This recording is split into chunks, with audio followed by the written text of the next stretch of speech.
Hello friends, hobbyists and Middle-earth strategy battle gamers, and welcome and thrice welcome to this very special post-Ardacon video where I'm going to be doing my review of this army that you see before you and how it did. It is the Assault on Helm's Deep Legendary Legion, and yeah, it did quite well. I got 4 wins, 2 losses, which at Ardacon with very competitive international field, a lot more people arriving this year post-COVID and post-lockdowns. Yeah, it was a very tough field, 147 players, and I finished 26th overall. So to get 4 wins, 2 losses, and 4 secret objectives as well, so that was 4 more bonus points. Very happy with that. So the army itself, 40 models. It's the Legendary Legion. I've got 2 ballistas, no bomb, and this was 650 points. Now, if you're playing at different points levels, if you've got tournaments coming up that are, say, 600 or 700, you can just flex this up or down depending on the points level. But I'm going to be showing you how the list works, generally some of the pitfalls, some of the things that you can try to squeeze the most out of this list. So let's get started. So the list itself is 40 models. It's the captain with shield. I would always go for the leader captain with a shield, gives him defense 7 and make sure that you can shield if you ever put him in combat. I hardly ever put him in combat. I hardly ever needed to. You could probably chip away another kill or 2 with your captain in combat, but the risk is that he loses a combat, gets wounded, and you've suddenly lost a victory point, and then you're chasing the game a little bit and chasing your tail. So I normally would keep him behind an infantry block and just there to call heroic moves, basically. And then the second captain, I gave a crossbow. The reason for this is that if you manage to hit something like a key target with the crossbow that's your captain's carrying, you can use his might to affect the roll to wound. Never affect the roll to hit. You know, don't up a 3 to a 4 because you might still not wound anything. But if you've hit, say, Elendil's horse and you need a 4 to wound it and you roll a 3, it's the easiest might point decision you'll ever make in the game. You spend the might, you get Elendil off his horse, extra attack gone, 10-inch move gone, knockdown gone, all of that sort of thing. Lance bonuses if it's somebody like Imrahil. Easy peasy. So that might is useful for that. But the actual second captain, I put him in harm's way a lot more than my leader captain, because obviously if he goes down, it's not such a big deal. But he was a very good roadblock. Fight 5, strength 5, 2 attacks. He hits very hard. So if he ends up in combat with an enemy key hero, say like Witch King, Gothmog, Azog, they're not going to want to lose a fight against him. So if he rolls a 6 and they roll a 5, they're spending might. If they're equal fight value, they're spending might, maybe even to strike up. So he's a very good roadblock to have near the combats when they do start. Also to call heroic moves, to be able to put your troops in. And this is where my list differed ever so slightly from one of the other lists that was higher up, which was, I've got 6 berserkers in this list. Now I think to make it work, and to make it work for, especially as you're getting used to it, I think you need that. The alternative is you have 9 warriors for the same cost, but then you don't get the Courage 7. And the Courage 7 was so useful because there was occasions where I needed to pin in place a Ringwraith on Fellbeast to stop it flying off the board and reconnoiter, a Witch King to stop him casting, an Azog to stop him charging, and doing that with regular troops, or even the captain, you're running the risk of failing, whereas having berserkers there gets them in. So I've got 6 berserkers. They're so reliable in combat. 2 attacks, fight 4, strength 4. You're more than likely to win. You're more than likely to wound. And this is the thing with this army being fight 4, strength 4. Unless you're coming up against defense 7 or 8, you pretty much just need 5s to wound most things. In fact, against a lot of the things I came up against at Ardacon, I was wounding on 4s because there was a lot of Harad and Umbar, especially at 650, because you can get a lot in, get the main heroes and quite a lot of guys. A lot of Lake Town, some Azog, like with Azog's Hunters, Hunter Orcs. A lot of, if you come up against defense 4, you're going to have a field day because you're going to be wounding on 4s with both the crossbows standing still and your troops in combat. People think this is a shooty list. It is really good in combat. It rips through things in combat. Quick tip on deploying your ballistas. You should always put your hero on the inside of the ballista rather than on the outside. A lot of the time the enemy will try and send a flanking force, cavalry, flying models down the side of the board, and if that's where your hero is, he can be taken out and then your point of might maybe is gone, or your standfast is gone. And especially if it's fog of war assassination, don't leave your heroes on the outside, have them on the inside with the pikemen, and have the cranking guy on the outside, just have a spotter in a different place. So let's think about the rest of the troops. We've got 12 guys with crossbows. This is up to the bow limit because there's 36 warriors in this list. Remember, the 2 crew on each ballista that aren't the hero are warriors as well. So that helps with your bow limit a little bit. And then I've got 12 pikemen plus another pikeman with the banner. I give a banner and pike combo there just so we can support at the back. And then 1 guy with shield, just because I thought it would be handy to stand in a doorway or have a guy who can shield. Now, I never ever once thought, I wish I had more defense 6, or I wish I had guys with shields. Normally, defense 6 is the kind of prime target. It's the promised land. You want a defense 6 shield wall line in your army. Morannons, Minas Tirith, Rohan Rolgard, etc. But I didn't miss it because so many games you can stand still for a few turns, shoot with your crossbows and ballistas.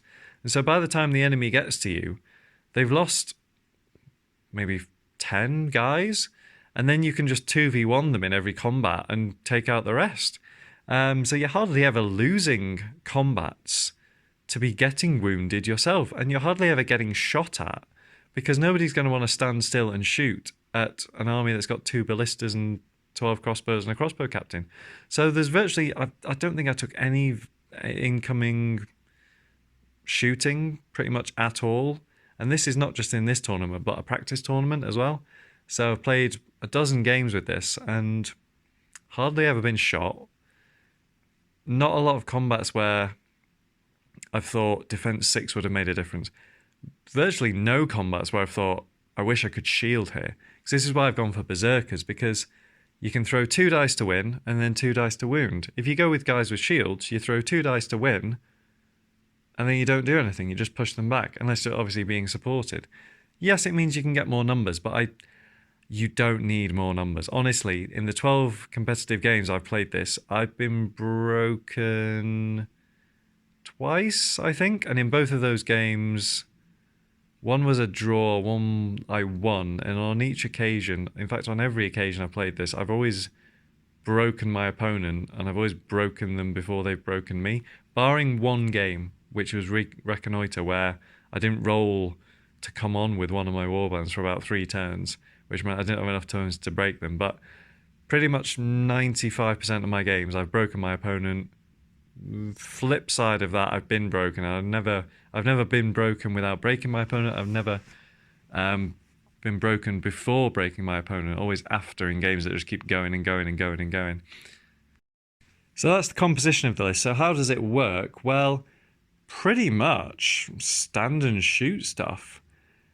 You want to set up your crossbowmen and your ballistas so that you have 2 ballistas in 2 different places. You have to deploy on your 6-inch line with your ballistas all the time, and then you can have your crossbowmen a little bit forward, show your opponent and agree with your opponent that if your crossbowmen are standing in front of your ballista, but the opponent is all the way on the other side of the board, that the ballista shot is going to go over the heads of your own guys without them being in the way, and just shoot stuff. Now, it is so tempting to think, right, my ballistas are going to shoot at the enemy heroes.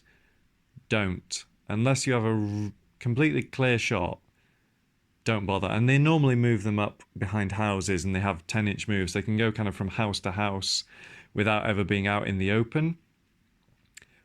What you want to do is go for a bunch of warriors, and I mean a bunch, where they've shuffled them through some gap in the scenery, and there's 1 warrior at the front with a couple behind them and a couple behind them, and if you hit the one at the front, when they get flung back from the shot from the ballista, they are going to go through 1, 2, 3, 4 guys and do strength 6 on all of those. You're much better taking out 3 or 4 guys with each ballista every time you shoot it than hitting a wall on an in the way to try and hit a hero.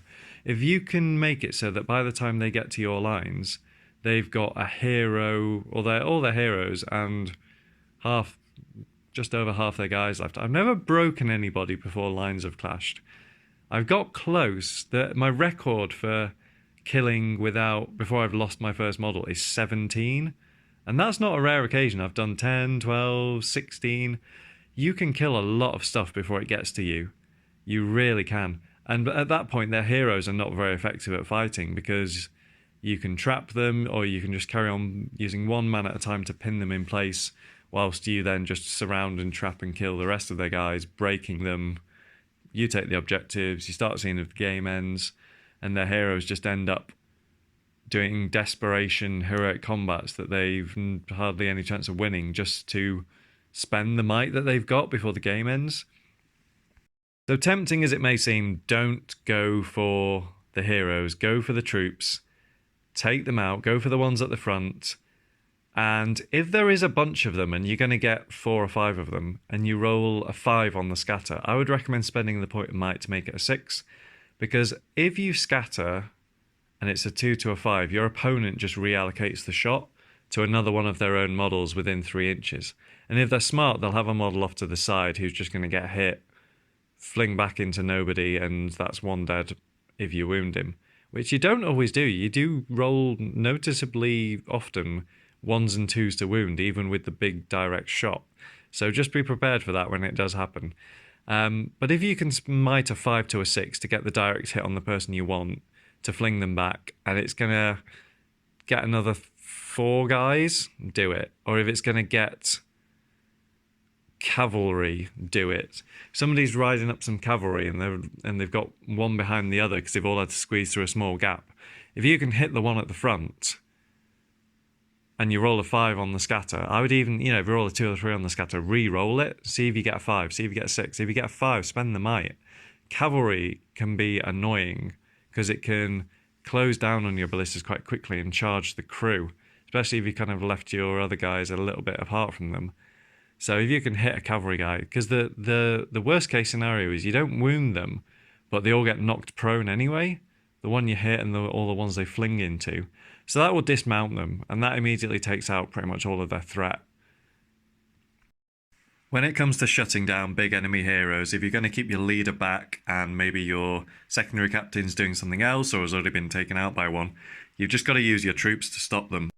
So say in this situation, Boromir's charged in against 2 guys. Now, if he's got might left, he could heroic combat through the back of the lines onto our captain, so we want to stop that from happening. So one of the things you can do is to charge more guys onto the model than the model has attacks, including the ones they get from their charge bonus. So say Boromir has got 3 attacks, which is 4 on the charge. He's already charged 2 of our models, so if we put another 3 in, he's now fighting 5, so there's no way he can kill 5 in 1 turn because the most attacks he has is 4, even though they each get doubled, they have to be rolled in pairs. So we could stop his heroic combat from being successful by charging more guys in. Now you have to be careful because you might not want to get more of your own guys almost certainly killed than the 2 he's already committed to. So one of the alternatives, well, we could put our guys into other fights and just try and go for kills on the men. Maybe they're close to breaking, close to being quartered.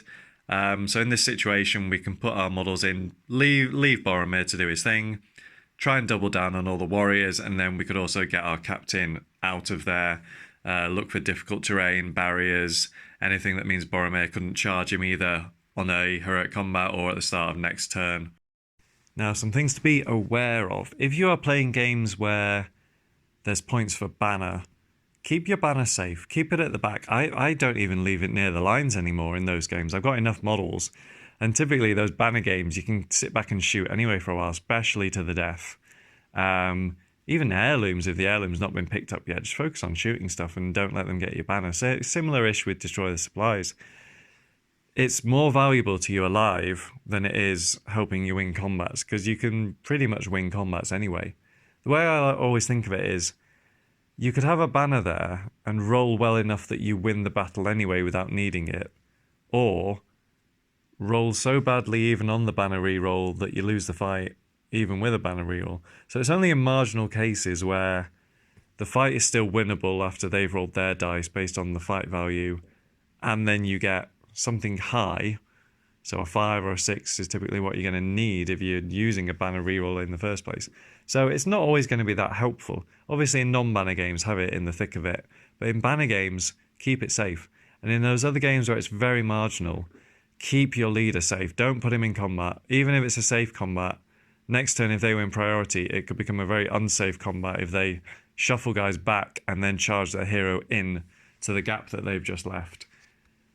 It could be toast for your captain. So I keep him behind the lines, call moves with him, similar to the crossbow captain. But if it's a game where it's close and leader kills matter, killing the leader matters, run him away. Have your guys hold the line and just get him out of there. Get him behind a building where nobody can see him to charge him. That'll buy you another turn, even if the enemy's close. If you physically put him out of line of sight, they can't charge him. They're not allowed to. And it puts him out of line of sight of archers as well. So keeping him alive... Basically, the leader is a glorified deployment point for the leader's warband, and that is it. You just keep him alive after that. Spend his couple of might standing behind the lines, calling moves, and that's about it. You don't need to do anything fancy with him. Now, one of the pitfalls I ran into in the practice tournament is I was killing people too quickly. Yes, I was killing people too quickly. And this is in games that end where once one side is broken, you roll, and on a 1 or a 2, the game ends. This happened to me twice, where the game ended early enough that in one of the games I actually lost, because it was hold ground, and they'd put a model in the middle, and I hadn't. Because I was thinking, I'll finish killing them, then I'll move my whole army to the middle. Well, I killed half of them. They broke. We rolled to see if the game ended at the end of the end of the turn that they'd been determined to be broken at the start of the turn, and the game ended, and they had a model in the middle, so they got 7 for the middle, and I'd got leader and breaking, so then I lost 7-5. So you've got to be careful not to end the game too early. There was another game of Fog of War where I'd not got models across the board to capture the scenery piece I was going for yet, or killed the thing I was trying to kill yet. But I'd broken them, and then the game ended, and it ended in a draw. So be aware of that. Just be aware in games where it ends on breaking that if they've got victory points, you need to make sure you're slowing down your killing or getting other victory points yourself. If they've got nothing, break them and wait for the game to end. But if they've got something, beware of killing them too quickly and ending the game for them and letting them win or draw. Now, some of the tricky little things you can do with it. One of the moves I like to do is called the Les Miserables. You know the film where it's the poor people of France, they're fighting, and it's take to the barricades, and they're throwing furniture on the street, and they push it to block the streets, and they're manning the barricades. Well, you can move your siege engines. You can move them up to 6 inches with 3 people pushing it, or 3 inches with 2 people pushing it. In games where you have flat objective markers, you are allowed to move and finish your move on them. So especially in Destroy the Supplies, one of the things I did was I pushed my ballista when it didn't have a good shot forward so that it would be blocking the way to one of my supplies. And then the next turn, I actually pushed it onto the supply so that, because the enemy isn't allowed to push your ballistas, they can only dismantle them, which costs them a whole turn. So you can do some funky stuff, like even in retrieval, you can push one of your ballistas, either if there's like a pathway to it, push it into the pathway, making them go around or jump over walls to get to your flag that they're trying to capture. Or with a couple of turns, you can push it onto the objective marker again, so that they have to spend a turn dismantling it before they can try and pick up your objective marker. So I've used this as well in Command the Battlefield, where I was trying to stop my opponent getting into a different quarter of the battlefield, and the border for that quarter had a little gap that you had to go through, and I pushed one of my ballistas into that gap, like side on, so it was like the full length of the ballista was filling the gap, and yeah, just had a couple of guys filling the hole at the end where there's a little gap that they could have got through, and they can't do anything about it. It's in the rules. You can move it. They have rules for how they can get rid of it, which is to either take off all its wounds or spend a turn in contact with it to dismantle it. And these little tricks push this from I'm just going to sit and roll dice and hope to hit and wound to I'm going to rinse every last drop out of this list and learn every trick in the book. about how to use it. Another cool thing is you'll never have to take courage tests for being broken with this army, because you only start to take courage tests when you've lost more than 66%, which hardly ever happens. I mentioned probably 2 out of 12 competitive games I've been broken, as in lost half my guys. I think one time on the very last turn in the practice tournament, I was reduced to 66%, and for a turn, I had to courage test. Or maybe it happened on the last turn, so I didn't even have to courage test because we didn't start a new turn. It hardly ever happens. So it's quite good that, because if it's a game that's going on for a while and you've broken each other, they'll be courage testing and you won't be. So from that point of view, it's a very robust list. And then the model count lends itself to an army that is hard to break in a 2-hour game anyway. But the way you play by sitting back, making them go towards you whilst not standing still or moving half to shoot, because they want to close you as quickly as possible, they're only going to start killing you on about turn 5 or something like that, after you've already killed 10 or so of their guys, which makes the guys who've reached you even less effective, because they don't have that force multiplier of having the whole army there for spear supports and things. Another trick you can do if you're trying to end the game from a winning position is to take courage tests with your warriors before you take courage tests with your heroes. Now, you will need to be on at least 66% casualties at this point for you to be even able to take courage tests. But if you're trying to get from, say, 27 dead to 30 dead, rather than trying to quarter the opponent, you could quarter yourself. So you can, and you're allowed to, take courage tests in whatever order you want. Most people do their heroes first, but if in like this situation, you do the warriors first so that they don't benefit from a standfast, your warriors can run away, you get yourself quartered, then you courage test with your heroes, hope that they pass, and then you don't give up anything for leader points. Okay, so a quick scenario focus then on the different pools. So pool 1, Maelstrom, you have to put your ballistas down before anything else happens. So I would recommend putting them down on the side of the board that would be the 3 or the 5 for you or your opponent to come on. This way, if your opponent rolls a 3, they're probably not going to want to be placed by you. So they'll spend the point might to up it to a 4, and this means they now can't come on next to your ballistas if it's a 4, because you've lined up on the 3 or 5 side. Always make sure, though, that in these Maelstrom games, you start moving from turn 1 with a couple of guys either towards the middle or towards the centre, the different quarters, so that you can get there in time. Moving 6, 12, 18, 24 inches, it can take quite a while. You have enough models that you can afford to send some. I would recommend sending crossbowmen, because they can then turn around and shoot whilst they're standing there, or berserkers if it's command the battlefield, because you might get broken to the point where you're courage testing, and a lone berserker holding the far quarter would perhaps need to pass his own courage test, so having that higher courage can definitely help. In Pool 2, the hold objective scenarios, these ones I've found tricky. I've not actually yet won at these, but if you're playing domination, say it's similar to heirlooms in the Maelstrom scenarios, you can put the markers down and try and put them down in the open where your ballistas will have a line of sight across 2 or 3 markers. Your opponent will be trying to put the markers behind bits of scenery where you can't see them. In breakthrough and capture and control, they'll be set in place from the start. So if you do win the roll off to choose board edge, be having a look before the game starts where is going to give you the best shots with your ballistas. But really you need to be fighting over, say, 3 of the 5 objectives typically in these games. We don't have a big mega hero who can hold them down. That's the tricky thing. I think try and fight in a little triangle between 3 with your ballistas maybe covering those and maybe shooting towards another one that you're not trying to get, but just to kill anybody the opponent leaves there, so that you have a clear line of sight without any of your own models in the way, and you can still threaten the ones they're trying to get the full points for uncontested.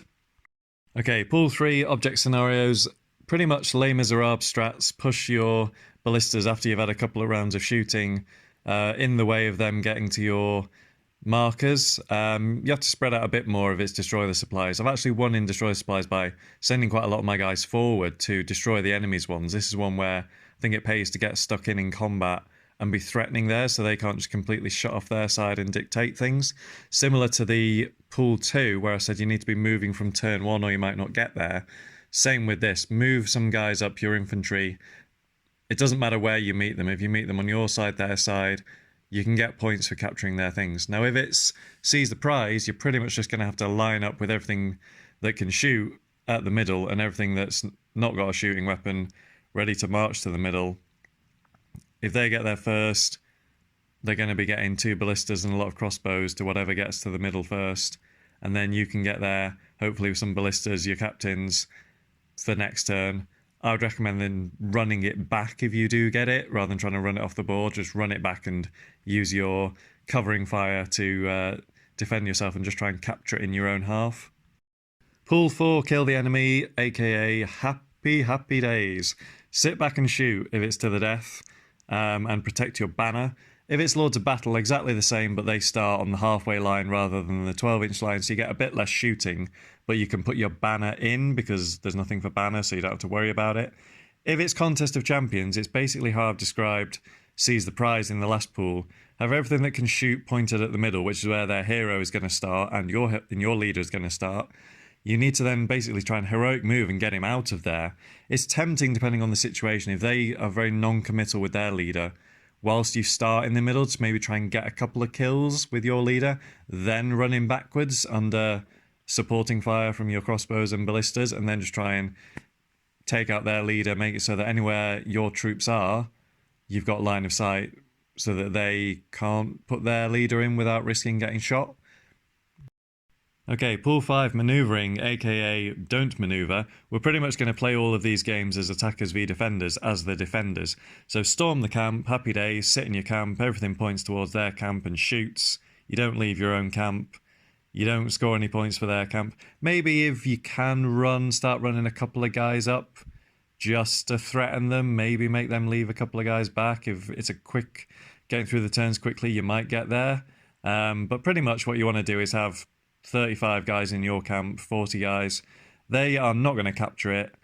Their leader is going to get wounded or they're going to get broken on the way across to you. They can't just sit where they are because your 48-inch ballistas are going to be able to hit them whilst they're all huddled together in their camp.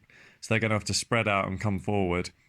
If they've got shooting, maybe they'll try and get you whilst you're huddled together, but probably not unless they've got a catapult.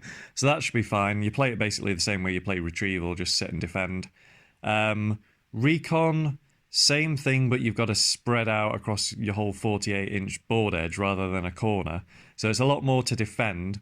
I would recommend, if you don't get on straight away, spending might to get on, because the sooner you get on, the sooner you can set up your crossbows and start shooting with them.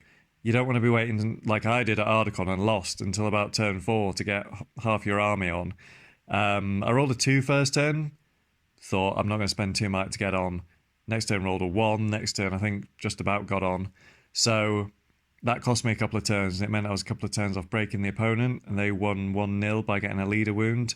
So even though I didn't let anyone get off, I didn't have enough turns to break them, and definitely didn't have enough turns to threaten getting any of my guys off. So I would probably, for as little as your might can do on just basic captains, just use it to get on the board. Divide and conquer, I would do 1 warband of troops and 1 ballista in each corner. March 1 warband of troops to the middle and the other warband of troops to one of the side ones, and just neglect the other side one. Because if you can get the middle and a side one, you're fine. And if they run towards your ballistas, you just shoot them and they're not contesting the objectives. If they run towards the middle and ignore your ballistas are free to shoot. And, shoot at the one that you've neglected and left to them. They'll leave some guys there to capture it, and you can just shoot them off it each turn.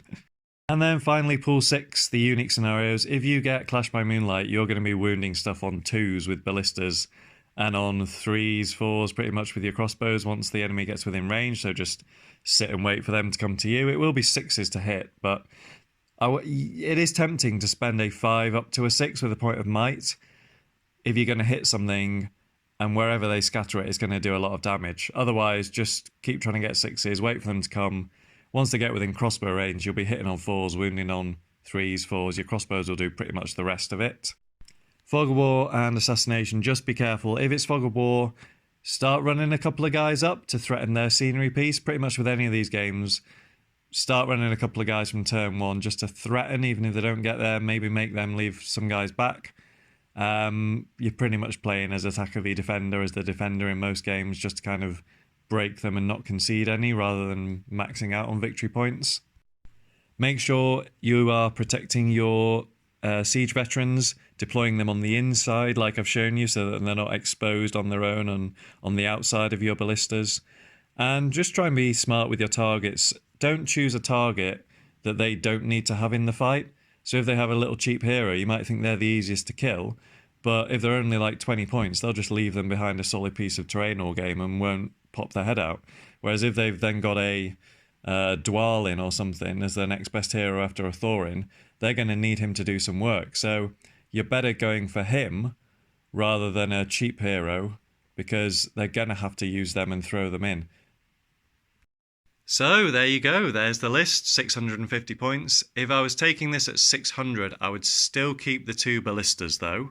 700, you can either fill out the warbands with a couple more berserkers and a couple more warriors, or start to think about putting in a bomb. You can write lists as well that have 3 captains, 3 ballistas.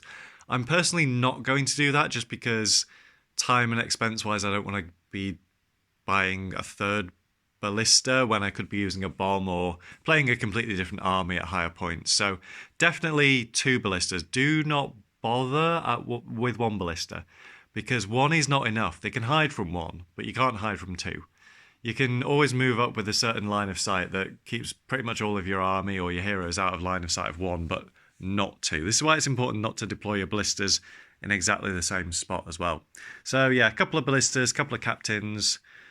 Max out on crossbows. Don't worry about shields. That's my advice. But it's a hobby. It's for fun. It's going to cost you a little bit of money to get it up and running. So do it your way. But think about this advice, and you won't go too far wrong. So if you're running this list, do let me know how it goes. If you've had any experience with it or against it, let me know. If you've managed to get a win in domination or one of those games, let me know, because I could do with a couple of tips on that.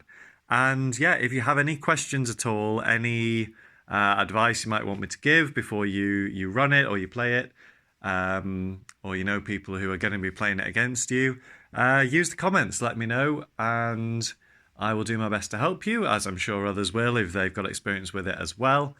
I'm not a massive YouTuber in the whole like, comment, subscribe thing. If you like it, like it. If you don't, fine. I do these videos when I have something ready to say. I'm not going to do things mega regularly, but if you subscribe and I have another good few tournaments with different lists, I'll talk about different lists. You've seen other armies being used as the opponent army in these photos, so I can definitely talk about Gondor and things like that. I've been to previous Ardacons and got 4 wins with my Boromir list, so you see the Boromir quite a lot. So if you want any other tips on any other armies you've seen today, like the Mordor, Blackgate, Army of the Dead, or Minas Tirith, I can certainly do that if you want to give a request. So until then, hope you have some good shots with your ballistas, and have a good day, and I'll see you in another video.